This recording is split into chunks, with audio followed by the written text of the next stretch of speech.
Isa tong uri ng hayop na swerte daw ang dala sa'yo. May dala ka raw swerte? Ikaw ba ang dahilan kung bakit sinuswerte ang asawa ko? Oo, nanalo ko. Sineswerte na talaga tayo, loves. Kaya pala minamalas na ako. Nagkanda leche-leche ang mga negosyo ko dahil pala sa'yo.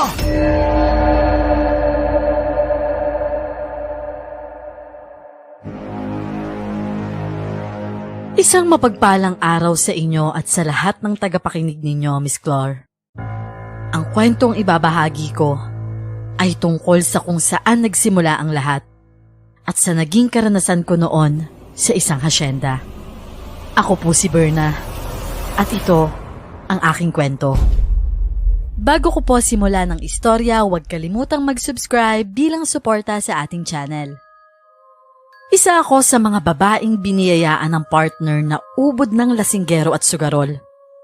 Madalas naming pagtalunan ni Romnick ang tungkol sa bagay na yan, Miss Claire. Bukod kasi sa madaling araw na itong umuuwi, ubos din ang sweldo nito at lasing pa. Kung hindi nga lang kami kasal, baka matagal ko na tong sinauli sa mga magulang niya. Mabait naman si Romnick, Miss Claire. Nagpapasalamat na nga lang ako sa Diyos na kahit minsan, hindi niya ako napagbubuhatan ng kamay. Talagang adik lang ito sa mga sugal. Ang dapat kasi na para sa amin ng mga anak niya na itatalo niya pa sa sabong. Hay nako Romnick, ayan ka na naman. Lasing ka na naman. Hanggang kailan ka ba ganyan? Lumalaki na yung dalawang anak natin, oh. At saka anong oras na? Tingnan mo, mag-aalas 3 na ng umaga, ngayon ka lang umuwi. Ay, gising ka pa pala, Labs. Abang akala ko itulog ka na eh. Sa inis ko nga, Miss Claire, hinawakan ko siya sa kamay at hinila ko siya papasok ng bahay. Kamuntikan pa nga kami nung matumba dahil sumubsob siya sa akin. Itinulak ko siya sa sofa sa sobrang inis ko. Yan na, diyan ka matulog. Wag na wag kang tatabi sa akin hanggat ganyan ka. Pasensya ka na, Labs. Alam mo naman birthday ng kumpare natin eh. Kaya napainom ako. Ito naman paminsan-minsan lang naman eh. Noong akmang babangon pa nga ito, itinulak ko ito ng todo ng paa ko. Dahilan ng pagkabalik nito sa paghiga. Ano ba? Tigilan mo nga ako, Romnick. Kahit walang okasyon, lasing ka naman lagi. Huwag mo ngang irason sa akin yung birthday ni paring Bernard. Ano ka ba, Labs? Hindi mo na ba ako mahal? Bakit ka ba ganyan? Nadagdagan lang yung inis ko, Miss Claire. Nung nag-aastang bata na naman siya na nagpapalambing. Hinahawakan pa niya ang mga kamay ko at pilit inaabot ang pisngi ko. Pero hinahawi ko palayo ang kamay nito ng malakas. Matulog ka na nga. Tsaka na lang tayo mag-usap kapag hindi ka nalasing. Sakit mo sa ulo. At saka teka, di ba't Sabado ngayon? Nasaan ang sahod mo? Kinapa ko ang bulsa ng suot niyang maong na pantalon. Napakamot ako nun ng ulo dahil 500 piso lang ang nakapako doon. Sana naman kaya niya nilustay ang sahod niya. Nung pagkatingin ko sa kanya, tulog na ito at humihilik pa.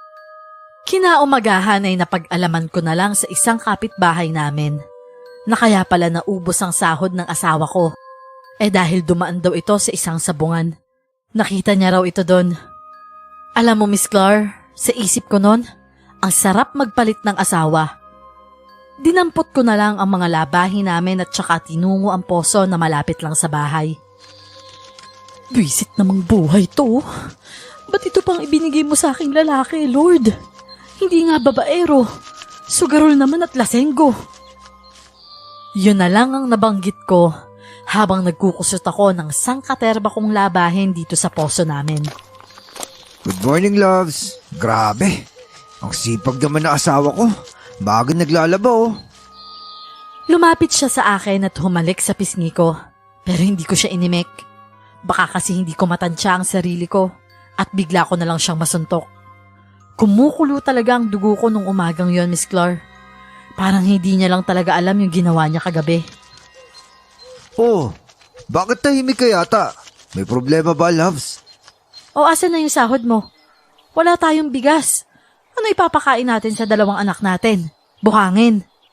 Ay, oo nga pala. Na-hold up kasi ako kagabi dyan sa kanto, Loves. Pero huwag kang maglala. Pinagahanap na naman ng mga pulis yung mga nang hold up sa akin eh. Wala nang maniniwala sa'yo. Sa tuwing nauubos mo yung sahod mo sa bisyo mo, hold up ang dinadahilan mo.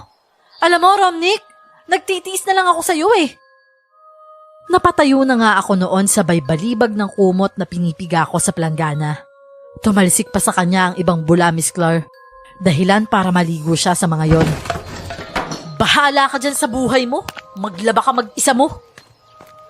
Tatalikod na sana ako noon nang bigla niya akong hawakan sa braso. My loves naman, pasensya na. Nagbabaka sakali lang naman ako na baka dumoble yung sahod ko sa buwan kaya tinaya ako. Kung sinuwerte naman ako dun eh, talagang tiba-tiba tayo dun. Yan ang mahirap sa'yo, Romnick. Inaasa mo lahat sa swerte. Yung perang para sana sa pamilya mo. Kung hindi mo pinang-iinom, pinang-susugal mo pa. Hindi mo man lang ba inisip na pag natalo ka wala tayong isasaing? Hindi mo man lang iniisip kaming uuwian mo. Sorry na, loves. Babawi ako. Sorry na. Promise, hindi na ako magsusugal. Yan, diyan ka magaling. Eh ngayon, saan tayo kukuha ng isasaing natin? Mabubusog mo ba kami ng anak mo ng lambing mo? 500 na lang ang natira sa sahod mo. Kulang pa to sa bayarin natin sa tindahan ni Aling Donna. Alam mo, Miss Claire, pagod na talaga akong umintindi kay Romnick. Sakit sa ulo lang ang ibinibigay niya sa akin. Malayong malayo sa ipinangako niya nung ikinasal kami sa simbahan. Pero dahil sa ipinangako ko rin sa kanya sa harap ng altar, nasasamahan ko siya sa hirap at ginhawa. Tinitiis ko na lang. Iniisip ko na lang, isang masalimuot na pagsubok lang ito. Ang ginawa ko na lang noon ay umalis at nangutang na naman kay Aling Donna. Iniwan ko siyang naglalaba. Yan naman ang gusto niya eh, ang maglaba. Pambawi raw niya sa akin. Magbabayad ka na ba, Berna? Malayo pa lang ako yun na agad ang bungad sa akin ni Aling Donna. Lumunok muna ako ng laway at saka umupo sa upuan na naroon sa tindahan niya. Bakit nakasimangot ka na naman? Yun nga po, Aling Donna. Si Romnick kasi. At bakit? Inubos na naman yung sahod sa sugal. Lasing na namang umuwi. Ay nako, Berna. Basang-basa ko na sa mukha mo na ganyan na naman ang ginawa ng magaling mong asawa. Yan na nga po ang lagi kong problema sa kanya, Aling Donna eh. Kahit anong gawin mo, parang hindi na yata magbabago yung asawa mo, Berna.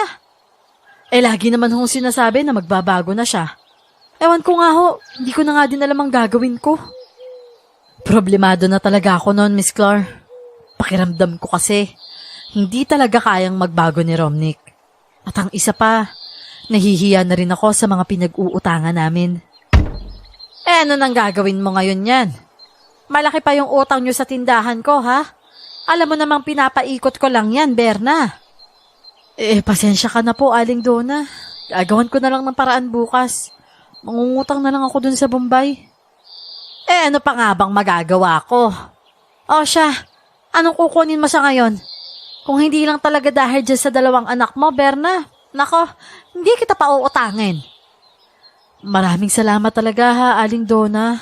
Utang na loob ko talaga to sa'yo. Huwag mo na munang isipin yan, Berna. Talagang nanggagalaiti lang ako dyan sa asawa mo. Naaawa kasi ako dyan sa 2 anak mo. Mabait naman talaga si Aling Donna, Miss Claire. Mabunganga lang talaga siya, pero hindi rin naman ito makatiis sa akin. Kaibigan kasi siya ng nanay at tatay ko. Kaya medyo magaan ang loob niya sa akin. Aling Donna, idagdag niyo na lang po doon sa lista ha. Doon sa 2 lata ng sardinas at saka doon sa 3 kilong bigas. Pasensya ka na talaga ha. Kung may papasukan lang sana akong trabaho dito sa atin, matagal ko nang ginawa. Trabaho ba ka mo? Aba tamang-tama. May isang kaibigan ako kahapon na pumunta dito. Naghahanap daw ang isang kaibigan nila na kasambahay. Baka gusto mo? Saan naman po yan, Aling Donna? Sa kabilang bayan lang. Yung hasyenda doon. Kung gusto mo, kukontakin ko yung kaibigan ko. Tapos kayo na ang mag-usap. Gusto ko sanang magpaalam muna kay Romnick, Aling Donna. Baka kasi hindi pumayag eh. Sige, magpaalam ka. Pero kung ako sa'yo wag mo tong palalampasin. Kasi ang dinig ko sa sinabi ng kaibigan ko, Aba sobrang yaman daw ng kaibigan niya. Kaya hindi malabo na malaki din ang ipapasweldo sa'yo. Eh kesa naman magtiis ka dyan sa trabaho ng asawa mong laging kinukulang kayo. Talaga po? Pero syempre, kailangan ko pa rin yung opinyon ng asawa ko, Aling Donna. Ikaw ang bahala, Berna. Basta ang payo ko sa'yo, kanain mo ng pagkakataong to. Opo, Aling Donna. Basta, babalikan kita kapag nakapag-usap na kami ni Romnick tungkol dito. Binitbit ko na nga noon ang 3 kilong bigas at 2 latang sardinas ko na inutang sa kanya. Nagmamadali na rin naman kasi ako dahil magtatanghalian na, wala pa kaming sinaing. Pagkarating ko ng bahay, naabutan ko na noon si Romnick na nagsasampay sa bakuran. Dumiretso ako ng pasok sa bahay, Miss Clar, pero naramdaman ko rin naman ang pagsunod niya sa akin. Inilapag ko ang dala ko sa lamesa at nag-umpisang maglinis ng kaldero. Naramdaman ko na lang noon ang pagyakap niya sa likuran ko. Ano ba, Romnick? Lumayo ka nga. Ang init-init eh. Ito naman parang naglalambing lang eh. Magkano pala yung utang natin kay Aling Donna? Hindi ko na tinanong. Para saan pa? Hindi rin naman tayo makakabayad ah. Padabog ko nga nung iniwan ang kalderong hawak ko, Miss Clar.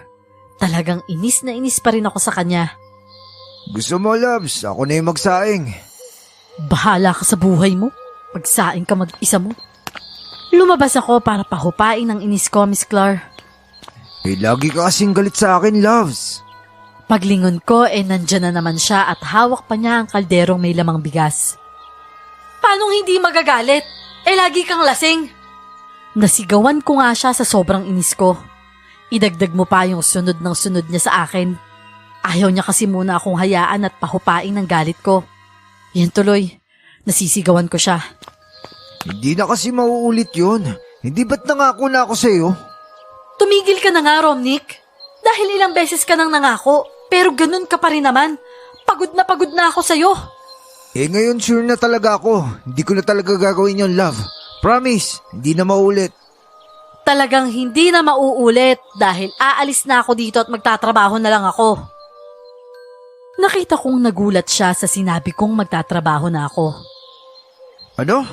Magtatrabaho ka? Oo, magtatrabaho na ako. Kung sahod mo lang ang aasahan natin, hindi tayo uusad. Talagang mababaon tayo sa utang, Romnick. Lalo na sinasabayan mo pa ng bisyo mo. Noong hindi pa rin siya gumagalaw, kinuha ko na sa kanya ang kaldero at pumasok ng bahay. Sumunod na naman siya sa akin. Ano magtatrabaho ka? Paano yung mga bata kung nagtatrabaho din ako? Sinabi ko bang magtatrabaho ka pa? Total wala namang napupuntahan yung trabaho mo. Tumigil ka na lang. Ako na lang magtatrabaho para sa atin.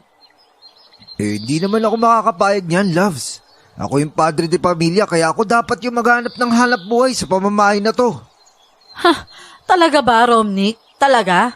Nagagampanan mo ba yon? Ni wala ngang natitira sa sahod mo tuwing uuwi ka dahil dyan sa sakit mong sugal. Alam mo, kung ikaw hindi ka naaawa sa 2 anak mo, pues ako awang-awa na ako sa kanila. Hindi nga siya nakaimik sa akin, Miss Clar, nung araw na yon. Ramdam ko na tinamaan siya sa mga sinabi kong yon. Wala na nga nung nagawa pa si Romnick. Buon ang aking pasya na mamasukan bilang isang kasambahay. Nung hapong ding yon bumalik ako kay Aling Donna para makausap ko ang kaibigan niya. Talaga bang hindi ka na mapipigilan sa binabalak mo, loves? Umupo siya sa tabi ko at saka itinupi ang mga damit na dadalhin ko. Eto na naman tayo, Romnick. Para naman to sa pamilya natin, di ba? At saka ang lapit lang naman. Ilang bayan lang ang agwat to. Wala nga 2 oras ang biyahe. Mamimiss kita eh. Saka hanap-hanapin ka talaga ng 2 anak natin. Sa una lang yan, Romnick. Kesa naman magkakasama nga tayo dito, mga gutom naman. Sige, mamili ka. Napabuntong hininga na lang siya at saka yumakap sa akin. Niyakap ko rin siya ng mahigpit, Miss Clar. Madalas ko mang awayin si Romnick, pero mahal ko rin naman siya. Talagang minsan, hindi ko lang talaga mapigil ang sarili kong magalit. Kinabukasan ay maaga nga akong umalis. Hinatid ako ni Romnick sa terminal ng bus. Wala ngang 2 oras, Dumating rin naman ako sa hasyenda. May sumundo sa aking isang driver ng amo namin. Siya si Manong Latumbo. Ilang saglit nga nakarating na kami sa mansyon ni Don Rizaldi. Unang trabaho mo ba to? Opo Halata kasi sa'yo Halatang mukhang kinakabahan ka. Ganun po ba? Ang inaalala ko kasi baka sumablay ako mamaya sa mga tanong niya. Huwag ka mag-alala. Mabait naman yon si Don Rizaldi Saka minsan lang naman umuwi yon dito sa hasyenda. May bahay yan sa bayan. Tsaka nandun yung pamilya niya. Sino pong tumatao dito sa mansyon na to? Di kami mga tauhan niya. Marami kasing gawain dito. Marami siya mga alagang manok at baboy. At saka pinakahihiligan niya yung pangangabayo. Ano pong gagawin ko dito kung wala siya? Di maglinis ng bahay, saka magluto sa mga trabahador. Tsaka ikaw din yung magiging katulong dito sa hasyenda. Ganun po ba? Hindi rin naman pala gaanong mahirap, no? Pero asahan mo ngayong season, baka lagi nandito yon. Inihanda niya kasi mga kabayong pagkarera niya Pagkapasok namin sa mansyon ay agad ko rin namang nakilala ang magiging boss ko, si Don Rizaldi. Nagmamay-ari siya ng malalapad na tubuhan at mga farm. Ang sabi, meron din siyang iba pang negosyo sa bayan. Ineng, ikaw ba si Berna? Opo, Don Rizaldi. Ako po si Berna. Sige, Iya. Madali lang naman ang magiging trabaho mo dito. Magpupunas-punas ka lang, magluluto, at saka diligan mo na rin mga halaman sa labas umaga at hapon. Pero meron lang ako batakaran dito sa mansyon. Bawal lang tumanggap ng bisita hanggat hindi ko alam Bawal din lumabas nang hindi ko alam. Maliwanag ba, Iya? Opo, Don Rizaldi. Klaro po. At saka isa pa, bawal din ang pakailamero at pakailamera. Number 1 niya sa mga ayaw ko. Nakukuha mo ba ako, Berna? Opo, Don. Masusunod po. Pagkatapos naman ng saglit na usapang yon, umalis din naman si Don Rizaldi. Naiwan naman si Latumbo upang ituro sa akin kung ano-ano ang mga dapat kong gawin. Pero dinala muna niya ako sa maid's quarter. Doon yun sa likod na bahagi ng mansyon. May 2 double deck doon, pero mag-isa lang naman ako sa kwarto. Tapos sa kabila naman, ang quarters ng mga lalaki. Grabe, sobrang laki naman ng bahay na to, Manong Latumbo, no? Ay nako, wala pa ito sa bahay nila sa bayan. Mas malawak ang lupain niya rito pero mas malaki naman yung mansyon niya sa bayan. Napapatingala na nga lang ako, Miss Clark, sa sobrang laki ng bahay. Pero nabuburyong lang talaga ako kasi madalas ako lang mag-isang naiiwan sa mansyon. Ang iba kasing trabahador nito sa farm nagtatrabaho, kaya naiiwan akong mag-isa sa loob ng bahay. May mga guard din naman doon, pero doon sila sa gate nagbabantay. Bumabalik lang sa mansyon ang mga trabahador nito sa tuwing oras na ng tanghalian. Nung minsang nagpupunas ako, Miss Clark, ng mga muebles, may isang kwarto akong nakita. Napansin ko yon dahil mukhang may tao sa loob nito. May mga naririnig kasi akong ingay na galing dun sa loob. Ano kaya yun? May tao ba dyan? Ganon na lang ang pagtataka ko dahil alam ko sa sarili ko, ako lang mag-isa sa mga oras na yon ang nasa mansyon. Manong Latumbo, ikaw ba yan? Napakunot na lang ako ng noo nang walang sumasagot sa mga tawag ko. Pero kung si Manong Latumbo yun, ano naman ang gagawin niya sa loob? At ang isa pa, pinag-drive niya si Don Rizaldi ngayon. Kung daga naman, malabo rin. Ang mga aso, nakatali naman sa likod. Doon na ako kinabahan, Miss Clark. Kasi wala akong ibang maisip na tao na pwedeng pumasok doon. Sino yan? Kung sino ka man, di ako natatakot sa'yo. Napapalunok na lang ako habang kinakausap ko kung sino man ang nasa loob nun. Kung aswang ka man, mas lalong hindi ako natatakot sa'yo. May lolo akong albularyo. Alam kitang talunin. Sa totoo lang takot naman talaga ako, Miss Clark. Pero totoo din naman, May lolo akong albularyo, pero patay na siya. Katunayan nga, may kaalaman akong manggamot dahil nung bata pa lang ako, isa ako sa mga apo ni lolo na tinuruan niya.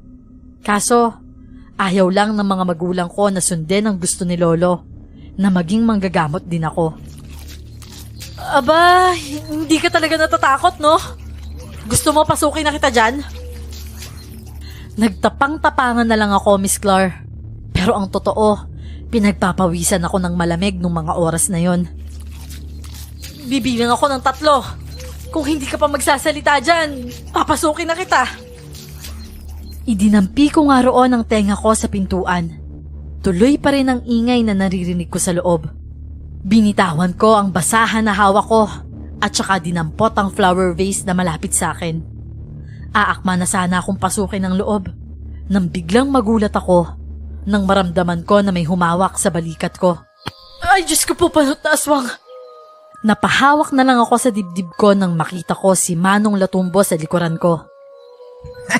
Oh, bakit gulat na gulat ka? At aanuhin mo yung flower vase na hawak mo? Abay, mahal yan. Wala kang babayad dyan paglabasag. Manong Latumbo naman eh. Bigla-bigla kang sumusulpot, para kang kabuti. Ba't ka nandito? Ibinalik ko na lang ang flower vase kung saan ko to dinampot. At hindi ko na rin naman naririnig ang ingay na narinig ko kanina. Ang sabi kasi ni Don Rizaldi sa akin, isama raw kita sa pamamalengke. At saka ano ba inaaligid-aligid mo dito sa kwartong to? May naririnig kasi ako na ingay dito eh. Akala ko nga po ikaw.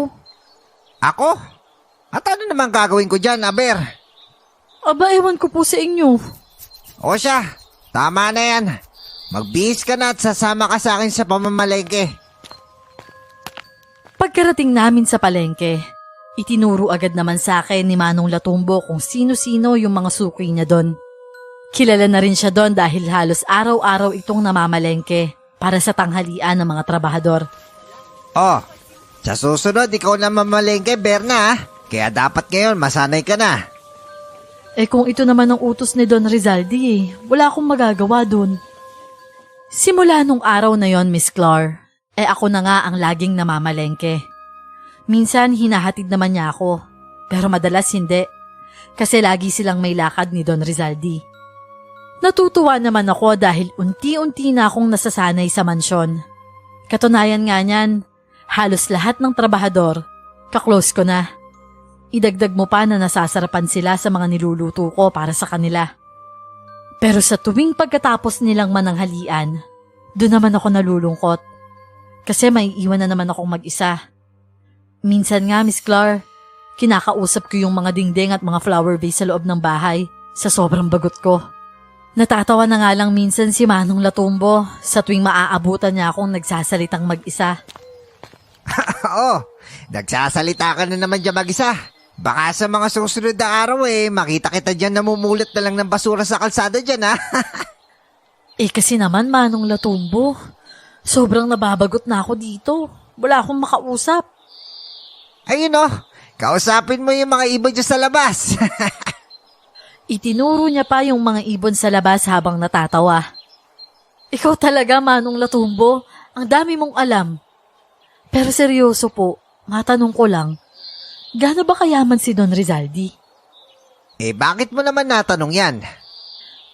Wala lang. Siguro sobrang yaman, no? Hindi ko gaanong kaalam pero sa tingin ko mayaman pa sa higit sa iniisip mo. Talaga? Di sobrang yaman nga talaga. Mayaman talaga. Paano kaya sila yumaman ng ganyan, no? Mangarap ka, Berna. Pero alam mo, ang dinig ko sa mga paligid hindi naman talaga daw mayaman sila dati. Nagtanong ako ng nagtanong sa kanya, Miss Clar. Pero puro pa suspense lang siya sa akin. Parang gusto niyang sabihin na parang hindi. Kaya umalis na lang din ako sa harap niya dahil sa pagkainis. Ewan ko sa'yo, Manong Latumbo.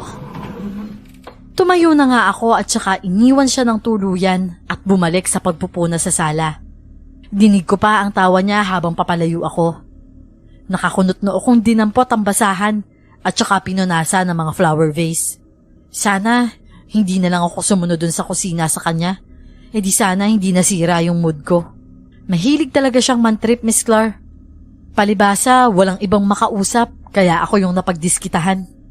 Maya-maya ay napansin ko rin naman si Manong Latumbo na papunta sa kinaroroonan ko. Oh, galit ka pa ba? Eto na, ikukwento ko na. Humalakhak pa siya na parang tuwan-tuwa sa pantitrip niya sa akin.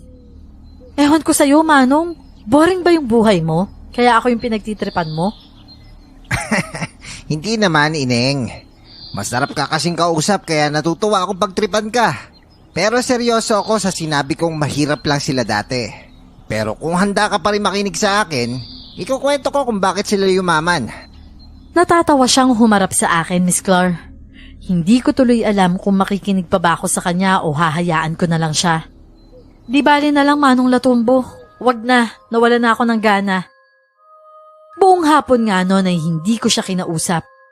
Dahil alam kong maiinis lang ako sa kanya. Mga 5:00 naman ng hapon ay dumating na si Don Rizaldi. Dito daw siya matutulog ngayong gabi dahil maaga pa raw silang aalis ni Mang Latumbo bukas. Magbabandang 10:00 na noon ng gabi, Miss Clar. Nang magising ako sa kwarto ko. May kung anong ingay kasi akong naririnig mula sa bubungan ko. Lumabas ako para tignan yon. Besting pusa to.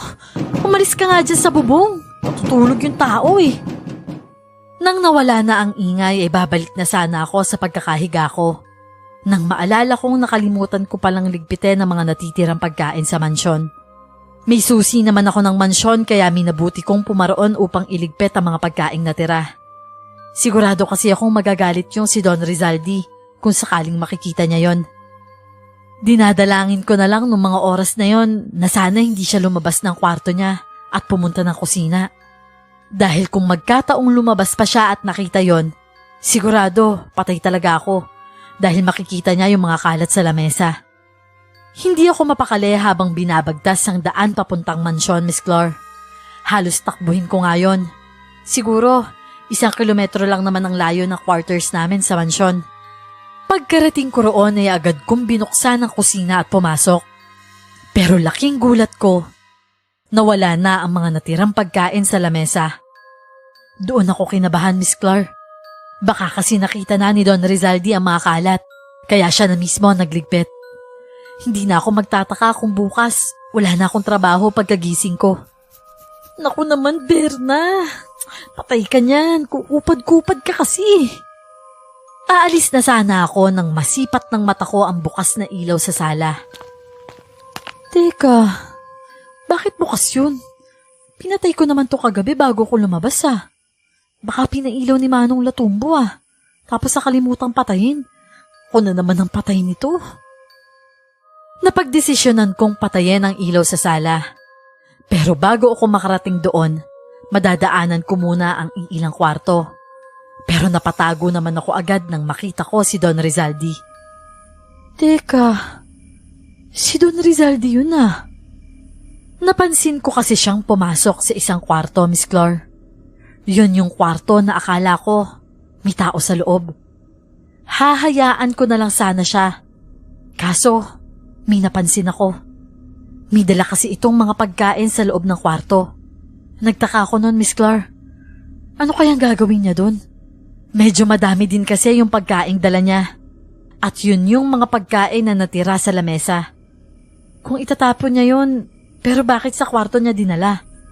At isa pa, hindi niya naman kwarto yun. Ang ginawa ko, Miss Clar, dali-daling lumabas ng mansyon at bumalik sa quarters namin. Kinabahan din naman ako na baka makita niya ako doon at kumprontahin na bakit hindi ko niligpit ang mga natirang pagkain at wala akong maisagot doon. Pero napapaisip lang talaga ako kung anong meron sa kwarto na yon. Mag-aalas 4 ng madaling araw ay bumalik ako sa mansyon. Sinadya kong agahan ng gising, Miss Clar. Maaga din akong naggayak ng pagkain para sa umagahang yon.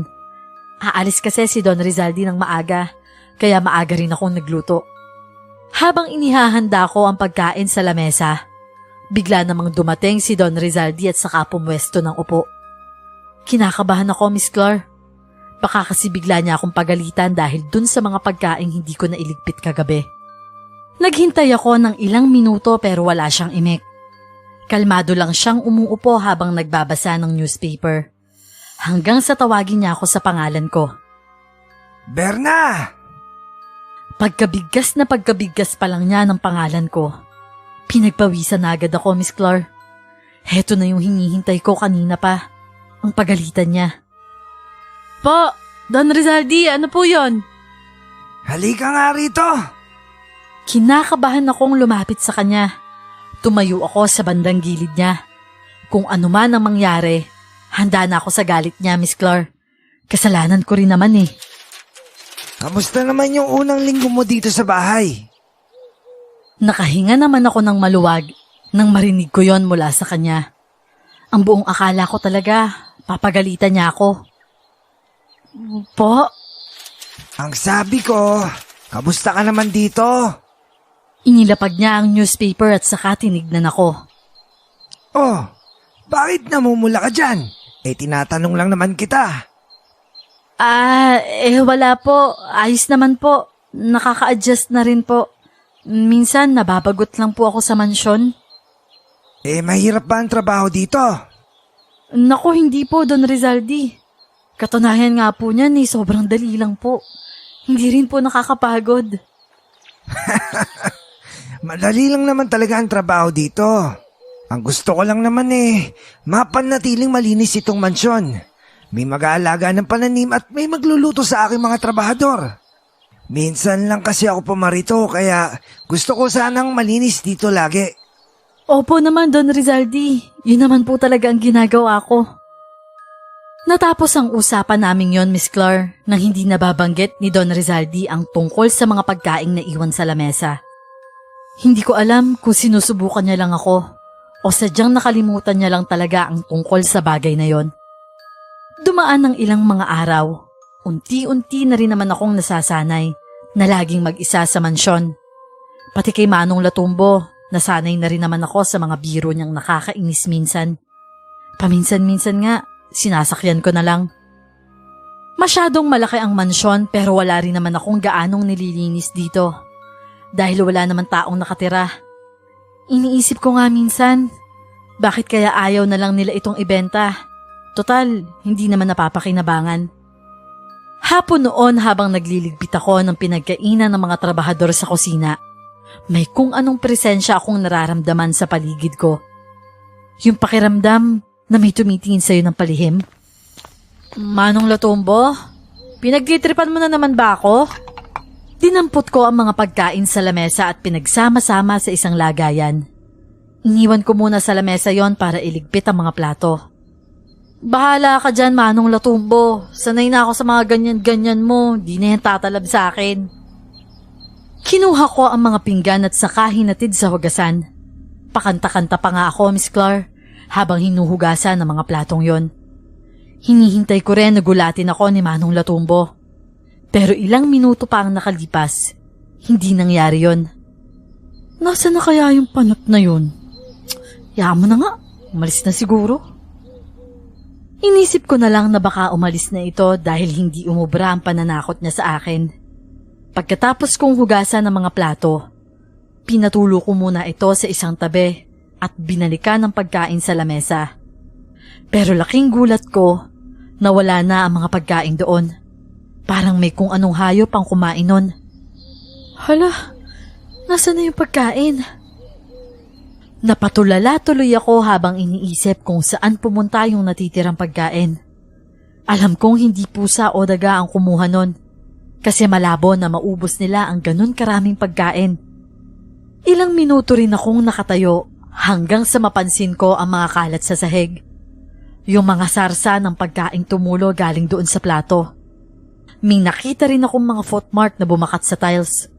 Naapakan niya siguro yung sarsa ng pagkain, kaya bumakat sa paa niya. Teka, paan ng aso to ah? Pero kanino namang aso? Lahat naman ng aso dito nakatali. Sandali nga, baka nakawala. Dali-dali nga akong lumabas ng mansyon, Miss Clark, para tingnan ang mga aso sa labas. Pero laking gulat ko nang makita kong nakatali rin naman silang lahat doon. Kinakabahan akong bumalik sa loob ng mansyon. Hindi ko kasi matukoy kung kaninong footmark yon.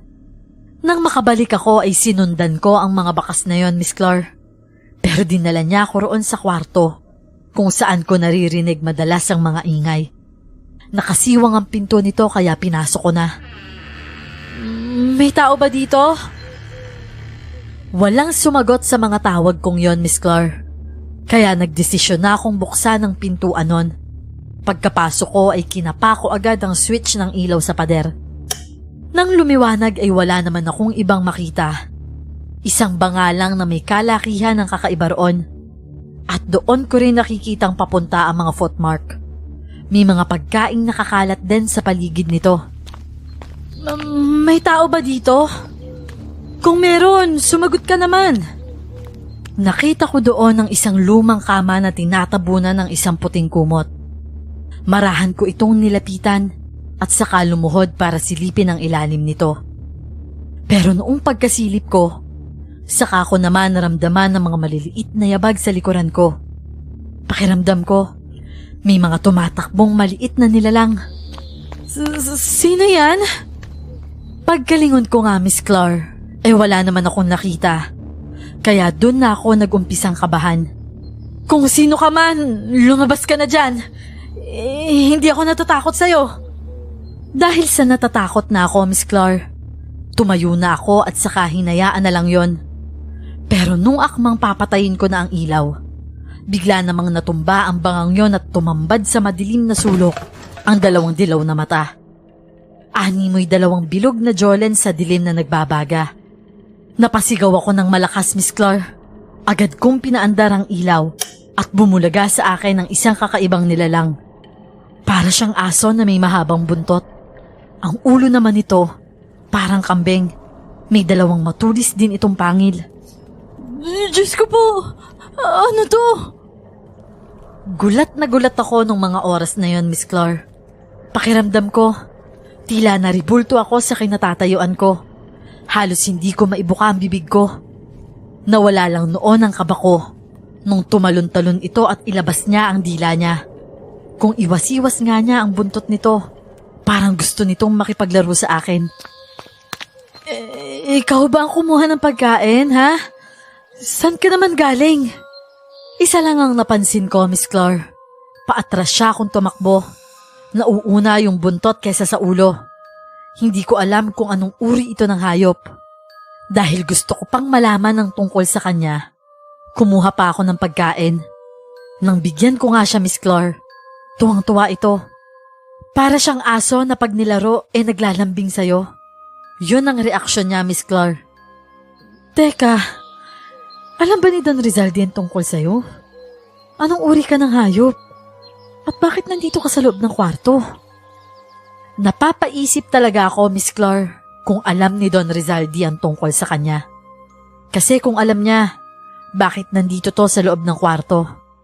Niisip ko na lang din noon na baka isang uri ng hayop siya na galing sa mga tubuhan o saang parte ng mga masukal na lugar at nakapasok dito na walang nakakaalam. Ilang araw ko rin siyang pinapakain, Miss Clar, at tuwang-tuwa naman ito. Nung una, ayaw pa nitong magpahawak sa akin. Pero noong nagtagal, nasanay na rin ito sa akin. Ang totoo nga niyan, sobrang amo na niya sa akin. May mga araw nga na habang naglilinis ako, siya naman ay nagtatatakbo sa buong mansyon. Madalas din niyang hinahabol ang mga ibong dumadapo sa mga bintana. Minsan, pakikita ko na lang itong natutulog sa sofa. Pero pagsapit naman ng gabi, bumabalik ito sa kwarto kung saan ko siya unang nakita. At doon ko rin nalaman na sa loob pala siya ng banga natutulog. Ano ba naman yan? Bakit ba kasi kung kailan may gusto kong sabihin kay Don Rizaldi, tsaka naman siya hindi nagpupunta dito? Tapos ito namang si Manong Latumbo, umuwi ng biglaan sa kanila. Di ko nga alam kung kailan ang balik nun eh. Mga ilang araw din akong solo sa mansyon. Mabuti at may nakakalaro akong hayop, kahit hindi ko matukoy kung anong uri siya. Anong klaseng hayop ka ba? Hindi ka naman tumatahol, kaya sigurado hindi ka aso. Hindi ka din naman kambing, kasi wala kang sungay, tsaka sobrang haba ng buntot mo para maging kambing ka. Napatayo ako bigla nang maalala ko ang niluluto kong tanghalian ng mga trabahador. Tinikman ko muna ito kung ayos na ang lasa. At noong swak na sa panlasa ko ito, agad ko rin namang binitbet papuntang kubo. Malapit lang ito sa mansyon, Miss Claire. Doon kasi nagpapahinga ang mga trabahador kapag oras na ng tanghalian. Pagkatapos kong ihatid ay sumasabay na rin ako minsan sa kanila kumain. Kapag hindi naman naubos, pinapadala ko rin naman yun sa kanila. Pagkatapos ay yung mga tira-tira na lang ang pinapakain ko sa aso. Naubos na kasi yung dog food nila. Tumatawag ako sa telepono sa bahay nila Don Rizaldi sa bayan. Pero ang laging sumasagot ng tawag, yung kasambahay doon. Busy daw palagi si Don Rizaldi. Pero nung tanghaling yon ay dumating din si Don Rizaldi. Katatapos ko lang noon magpakain ng aso. Naglibot-libot daw siya sa Hacienda Farm. Magandang tanghali po, Don Rizaldi. Oh, kamusta na ang mga aso natin, Berna? Hindi ba nagkakasakit? Hindi naman po, Don Rizaldi. Ang liliksi nga po eh. Tsaka ang tatakaw kumain. Ubus na araw yung mga dog food? Di bali na. Kapag bumalik si Lotombo sumama ka sa kanya sa bayan. Ibili mo nga ng 3 sako at para may stock tayo. Sige po, Don Rizaldi. Tsaka nga pala po. Ano yun, Berna? May kung anong hayop po kasi akong nakita sa isang kwarto. Tanong ko lang sana kung... Hindi ko na natapos noon ang sasabihin ko, Miss Claire, nang biglang tumaas ang boses niya. Ano? Pinasok mo yung nakalak na kwarto? Opo hindi ko naman po kasi alam na bawal palang pasukin yun. At saka bukas naman yun, Don Rizaldi. May mga ingay kasi ako naririnig dun eh. O siya, bueno, wag mo nang papasukin yun, Berna Pasensya na nataasan kita ng boses kanina. Sa pagkakataong yon ay humina ang boses nito. Nilapitan din niya ako at saka tinapik-tapik sa balikat. Siguro nabigla lang siya. Pero napaka-weirdo lang kasi. Bakit gano'n na lang ang naging reaksyon niya sa akin? Hindi rin naman nagtagal si Don Rizaldi sa mansyon. Pero nung tignan ko ang kwarto kung nasaan yung hayop, nakalak na ito at wala sa akin ang susi nun. Kinatok-katok ko ang kwartong yon at naririnig ko ang hayop sa loob. Parang nagsusumamo itong buksan siya at palayain. Pero wala akong magagawa, Miss Claire, kasi wala nga sa akin ang susi. Mga ilang araw rin akong hindi mapakali. Nalulungkot lang ako kasi alam kong nagugutom na siya. Pero hindi ko siya magawang mabigyan ng pagkain dahil nakalak ang kwarto nito. Umaga noon nang nagwawalis ako noon sa terrace, nang biglang magring ang telepono. Nang sagutin ko ito ay doon ko nalaman na yung asawa ko pala ang tumatawag. Hello, Romnick. Napatawag ka. Simula kasi nang dumating ako sa mansyon, Miss Claire, ilang beses lang akong tumawag sa kanila. Hindi naman sa ayaw ko, pero busy lang talaga ako sa oras na free si Romnick. Kung ako naman ang free ay may ginagawa naman si Romnick, kaya hindi magtagpo yung oras naming dalawa. Nakikigamit lang naman kasi siya ng telepono ni Aling Donna. Siya lang kasi ang may telepono sa barangay namin nung panahong yon. Love, may gusto ko sabihin sa'yo. Sa tono nga nito, Miss Claire, parang good news ang sasabihin nito. Hindi kasi siya mapakali sa kabilang linya. Ano ba yon, Romnick? Parang tuwang-tuwa ka naman dyan. Nanalo ako sa sabong. Malaki-laki din to. Pwede ka umuwi at magsasama-sama na tayo. Hindi mo na kailangan mamasukan pa, loves. Tama ka, Miss Claire. Hindi tumigil si Romnick sa pagsusugal. Kahit anong sabi ko na yata sa kanya na tumigil na siya sa mga bisyo niya, hindi talaga umuubra sa kanya yon. Siguro nga, sakit na talaga niya ang pagsusugal. Sus, gaano ba kalaki yan? Sigurado ka bang kaya na tayong buhayin yan? Sigurado ka bang tatagal yan? Sa dami ng bisyo mo, baka isang araw lang yan kulang pa. Ito naman hindi ka ba natutuwa na nanalo ko? Excited pa naman ako balita to sa'yo. Hay nako, Romnick. Yung pinanalunan mo ngayon, mas malaki pa yung itinalo mo dati.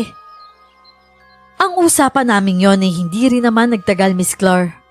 Namimiss ko rin naman sila pero naiinis lang talaga ako na malaman na nagsusugal pa rin siya. Bumalik na lang ako sa pagwawali sa terrace. Pagkatapos naman ay diniligan ko na rin ang mga halaman. Mabuti na lang, linggo ngayon, kaya makapagpapahinga ako. Walang maraming lulutuin kasi walang mga trabahador. Gusto ko sanang umuwi, kaso naisip ko, baka mag-away lang naman kami ni Romnick dahil nalaman kong nagsusugal pa rin siya. Pero umpisa nung tumawag sa akin si Romnick, Miss Clar. Sunod-sunod na ang mga tawag niya para ibalita na nananalo siya sa mga sugal. Weteng, sabong, at iba pa. Umuwi ka na kasi, Loves. May pera naman tayo para magnegosyo. Hindi pa nga pwede. Hindi pa ako makakapagpaalam kay Don Rizaldi. Pumasok na rin kasi sa isip ko noon, Miss Clar, na mag-resign na rin. Pero naisip ko rin naman, baka pag umalis ako sa trabaho ko, pagsisihan ko. Ang pera kasi madaling maubos. Lalong-lalo na kung galing ito sa sugal. Isa pa, sigurado naman ako na hindi naman titigil ang asawa ko sa pagsusugal. Mauubos at mauubos din yon.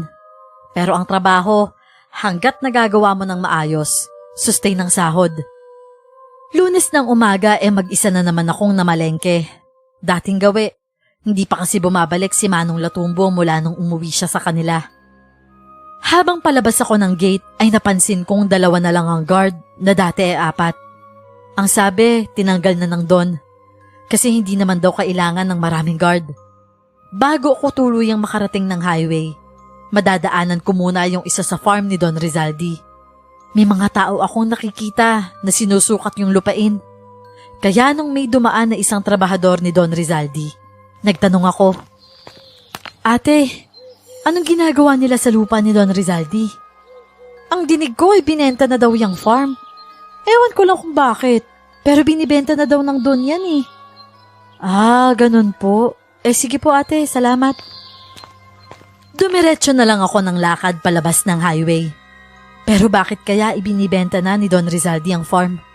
Baka sa susunod, yung hasyenda naman, yung mga tubuhan niya. Pero sa dami ng pera, malabo yun. Siguro dahil sa hindi na niya maasikaso masyado tong farm, kaya naisipan niyang ibenta. Pero Miss Clar, doon ko lang din nalaman sa mga suki ko sa palengke na unti-unti na raw nalulugi ang mga negosyo ni Don Rizaldi. Kaya nagagawa niyang ibenta ang mga iilang lupa nito. At nalaman ko rin na unti-unti na ring binabawasan ng Don ang kanyang mga tauhan. Minamalas na raw ito sa buhay at hindi malabong babalik ang estado ng buhay nito kung anong estado nito dati. Yan ang mga chismis na nasagap ko sa palengke. Kilala kasi si Don Rizaldi sa buong lugar. Ang iba kasing mga kamag-anak nila nagtatrabaho sa Don.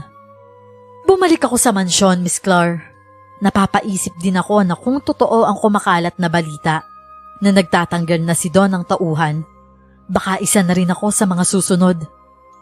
Mabuti na lang ay biglang dumating si Manong Latumbo at may pagtatanungan ako.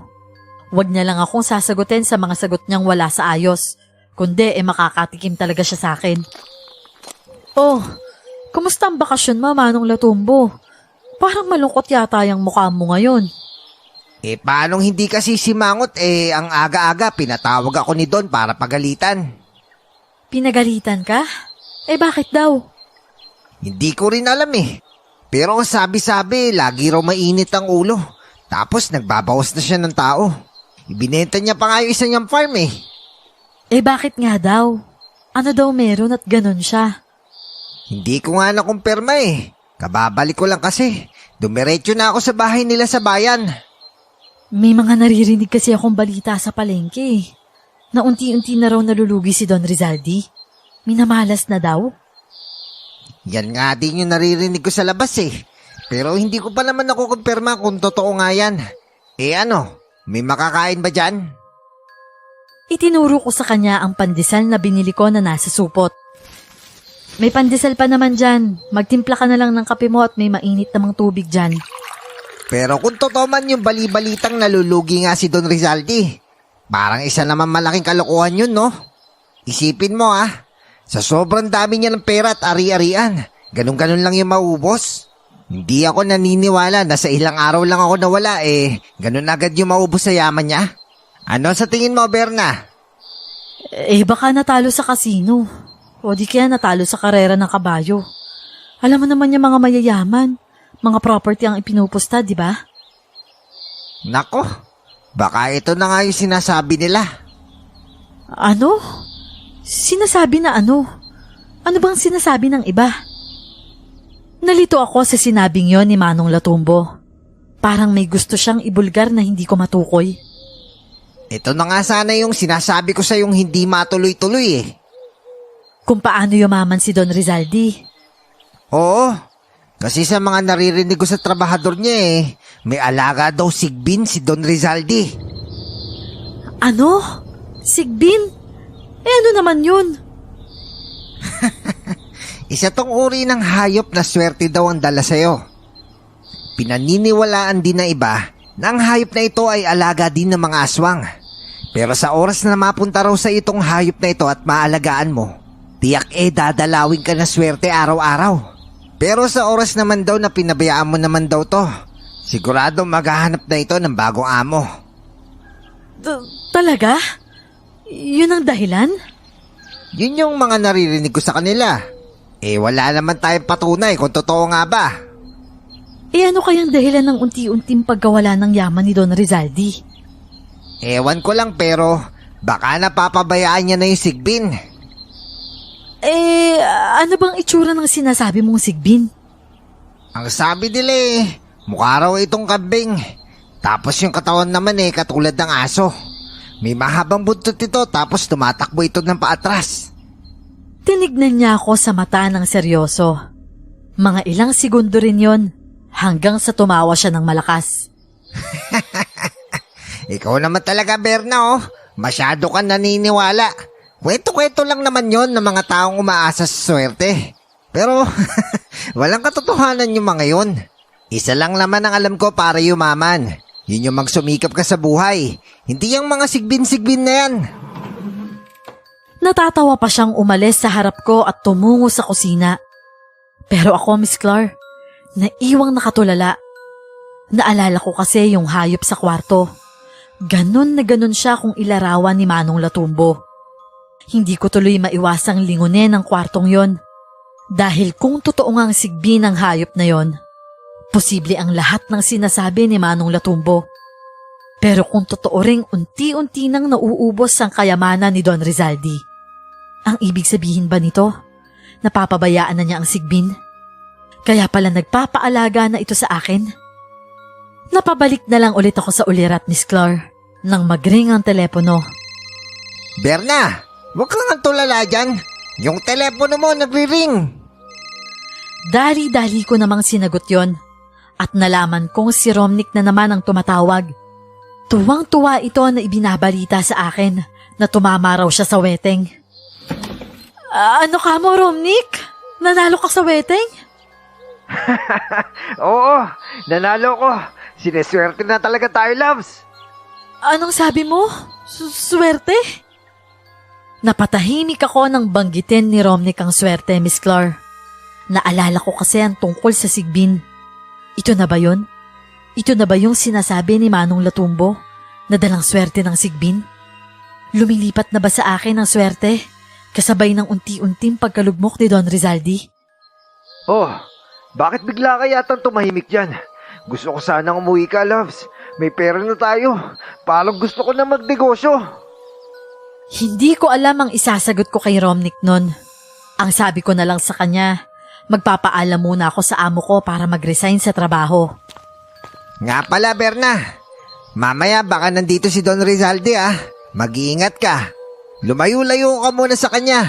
Baka ikaw yung mapagbuntungan ng galit niya Pagkatapos noon ay umalis na din naman agad si Manong Latumbo.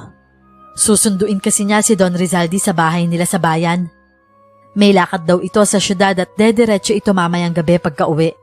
Kaya magluto raw ako. Ihanda ko rin daw yung alak at sigurado na mag-iinom yun pag-uwi.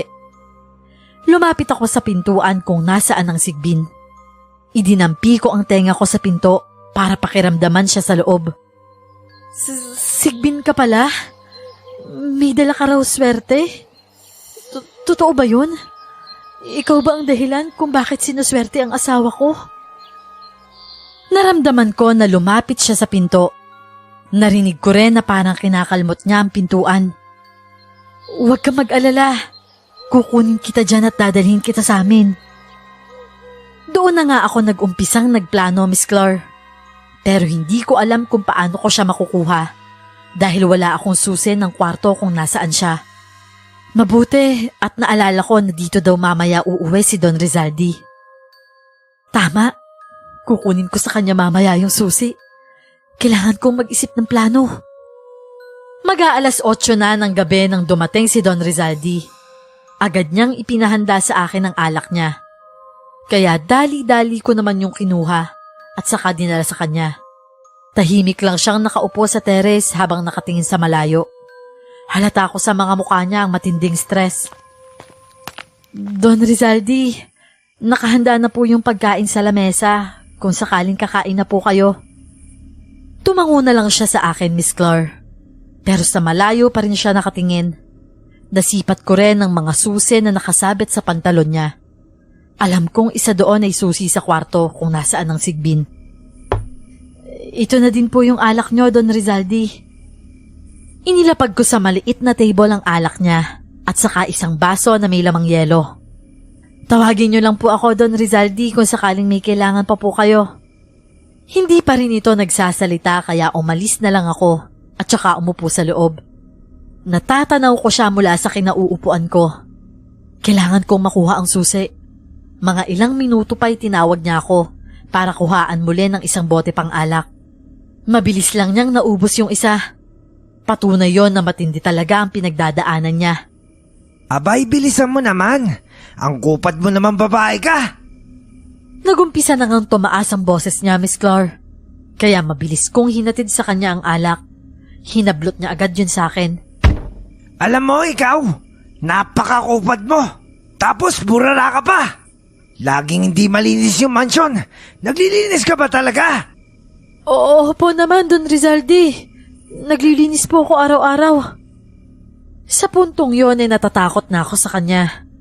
Bukod kasi sa sinisigawan niya ako, itinuturo-turo pa niya ako nun.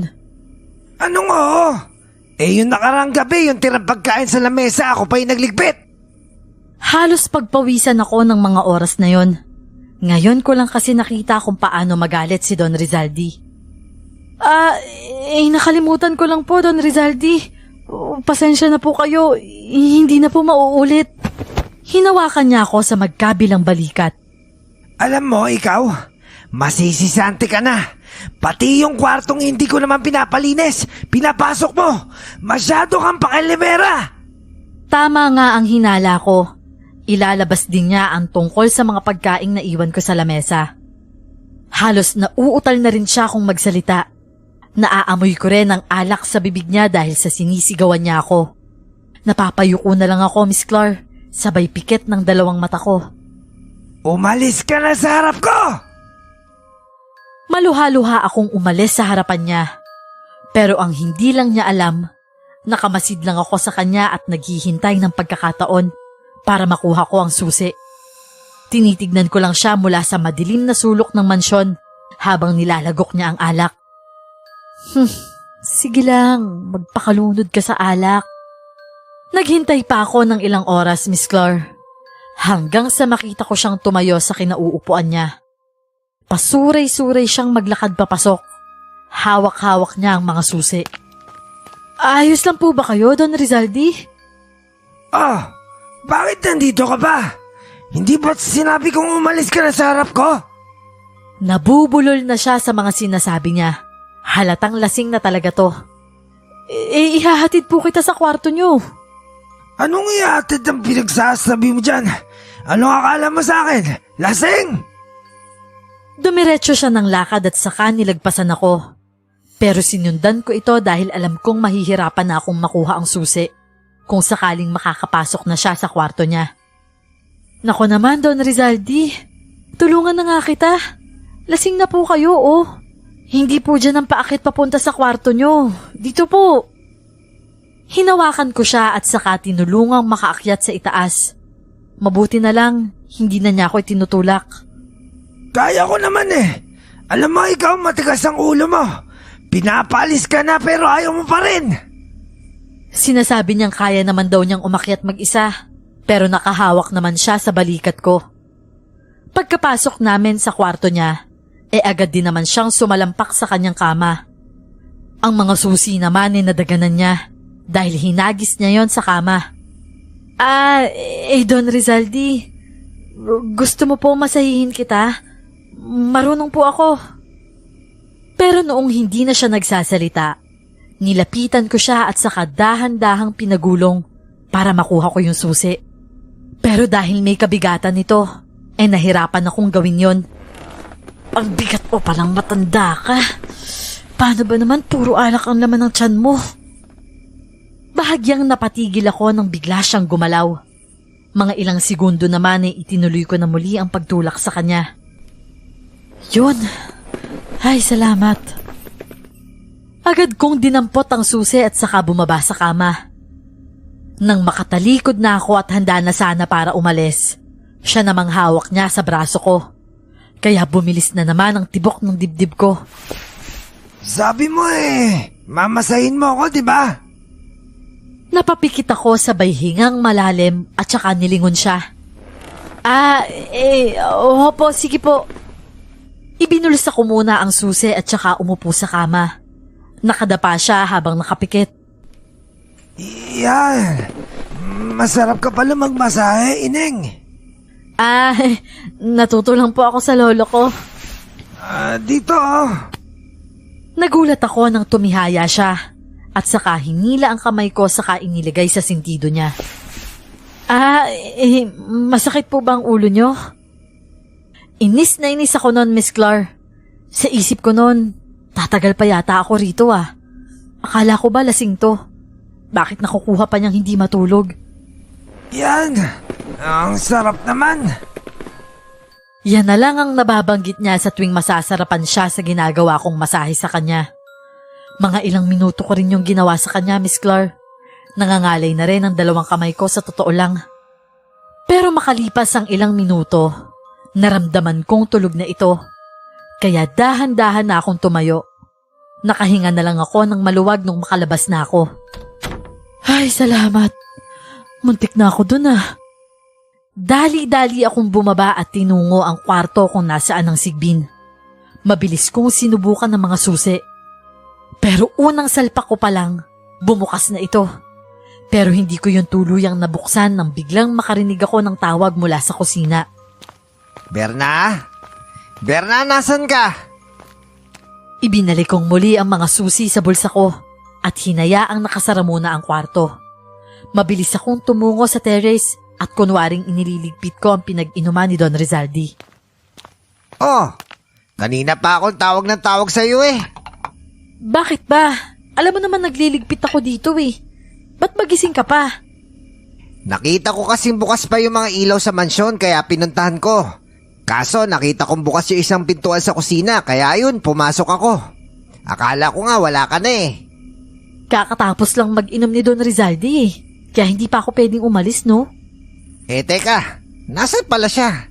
Kanina kasi na umuwi kami rito Pagkatapos yung baba, nilinis ko agad yung sasakyan. Ayun, nandun sa kwarto niya, lasing na lasing. Tapos mainit pa ang ulo. Sabi ko naman sa'yo, mainit ang ulo nun pinagbuntangan ka ba? Ano pa nga ba? Sige na, bumalik ka na sa quarters. Ako nang bahala dito. Ayoko nang patagalin pa ang usapang yon, Miss Clar. Minabuti ko na lang na tumungo ng kusina at ihatid ang baso at bote ng alak. Inumpisahan ko na rin pagpapatayin ng mga ilaw. O siya, ikaw nang bahala dito Babalik na ako sa quarters. Mabuti pa nga, Manong Latumbo. Sige na. Nang matiyak kong wala na siya, mabilis akong bumalik sa kwarto ng sigbin. Pagkabukas ko pa lang, sinalubong agad ako ng sigbin. Gutom na gutom ito, Miss Clar, dahil ilang araw rin itong hindi kumain. Dinalhan ko siya ng hilaw na parte ng manok na itinabi ko para sa kanya kanina. Mabilis lang niya yung naubos. Tuwang-tuwa ito sa akin. Bukas aalis na tayo dito. Dadalhin kita sa amin at ako na ang bago mong amo. Tumatalon-talon pa ito sa tuwa na parang bata. Pagkatapos noon ay iniwan ko na siya uli at saka bumalik na ako sa quarters para maghanda bukas sa pag-alis namin. Habang nakahiga ako sa kama ko ay hindi ako mapakali. Dapat maaga pa akong magising para kunin siya doon at umalis sa mansyong ito. Hindi naman ako makakalabas basta-basta ngayon dahil sa mga guard sa gate. Kinabukasan, Miss Clark, maaga akong nagising. Sinigurado kong tulog pa si Don Rizaldi sa mga oras na yon. Mag-aalas 6 pa lang kasi ng umaga. Dinampot ko ang bayong na dinadala ko sa tuwing mamamalengke ako. Yon ang bala kong paglagyan ng sigbin. Total, hindi naman siya ganun kalaki. Pagkapasok ko ng mansyon ay tinungo ko agad ang kwarto. Agad ko itong sinusian pabukas. Pero nung aakma na sana akong pihitin ang doorknob, nagulat ako sa isang boses na galing sa isang lalaking pababa ng hagdan. Sinasabi ko na nga ba? May traitor dito sa loob ng pamamahay ko! Nanginginig ito sa galit, Miss Clark. Don Rizaldi? Kaya pala minamalas na ako. Nagkanda leche-leche ang mga negosyo ko dahil pala sa'yo! Nakita kong bumunot siya ng barel mula sa gilid niya at saka itinutok yun sa akin. Napalunok ako ng laway, Miss Clark. Naisip kong baka pumutok yun at baka matamaan ako at mapatay niya ako. Balak mo pang sulutin ng alaga akong sigbin? Para ano? Para ikaw yung yumaman? Nagmamadali siyang bumaba habang tinututok pa rin ang baril sa akin. Hindi ko magawang sumagot dahil sa takot. Wala rin naman akong ibang maisip na pwedeng isagot sa kanya. Dahil totoo naman ang mga paratang niya sa akin. Akala mo, hindi ko alam na kinuha mo yung susi kagabi? Ano? Sumagot ka! Mga isang dipapano ng agwat namin, Miss Clark. Hindi ko alam kung paano ko patitigilin si Don Rizaldi sa mga oras na yon. Gayong naghihimutok ito sa galit. Pinagkatiwalaan kita. Binigyan kita ng magandang trabaho. Pero ito pa yung igaganti mo sa akin. Sa katunayan, Miss Clark, hindi ko naman talaga kasalanan na mangyari ang mga bagay na to. Marahil tama siya na binigyan niya ako ng magandang trabaho at pinagkatiwalaan. Pero hindi ko kasalanan na pinabayaan niya ang sigbin. At ngayon ay nahanap niya ako bilang bagong amo. Pero ayoko lang isumbat sa kanya yon dahil baka kalabitin niya ang gatilyo ng baril sa sobrang galit. Wala akong ibang ginawa kundi ang titigan siya at magmakaawang wag niya akong barilin. Total, naubos na rin naman ang mga kayamanan ko. Ano pang silbi na maging mabuti pa akong tao sa mga traidor? Bigla niyang kinasa ang baril at handa na sana niyang iputok yun sa akin. Nang biglang may kung anong nilalang ang tumalon sa kanya. Dahilan na mabitawan niya ang baril. Saka ko lang napagtanto na sigbin pala ang nagligtas sa akin nang makita kong bukas ang kwarto. Dali-dali kong dinampot ang baril pero nakipag-agawan sa akin si Don Rizaldi. Pero dahil mas lamang ako sa pwesto naagaw ko yun. Hayop ka, Berna! Hayop ka!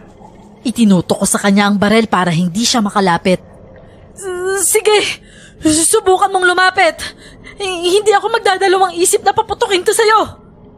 Tumalon palapit sa akin ang sigbin at saka hinarap si Don Rizaldi. Inaakma pa nito na kagatin ng matanda. Anong ibig sabihin nito?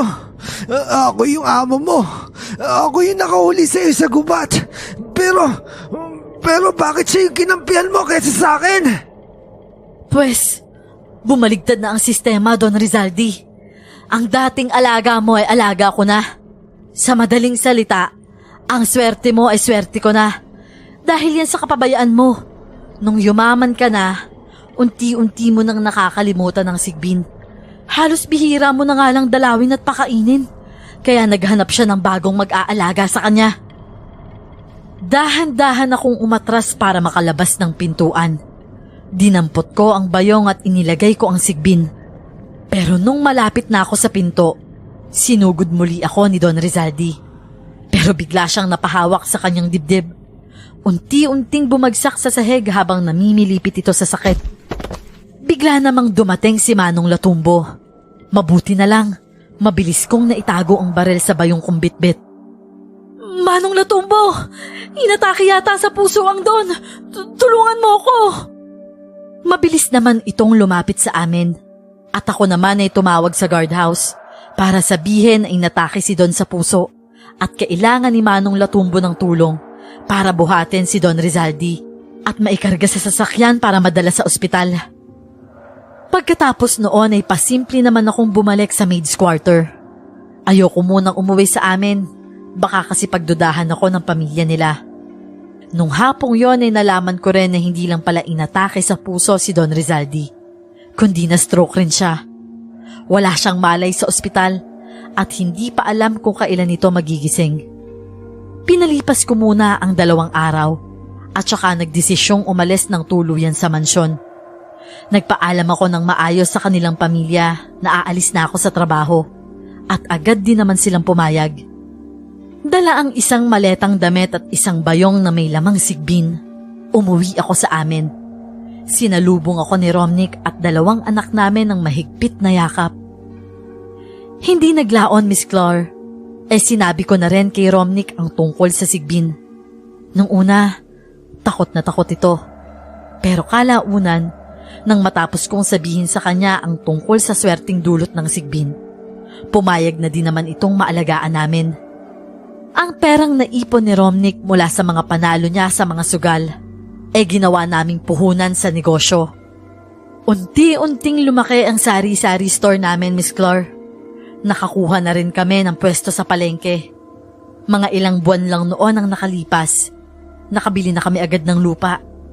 Siyempre, lahat ng pinag-uutangan namin noon, nabayaran na rin namin. Nakapagpatayo naman kami agad ng bahay sa lupang binili namin.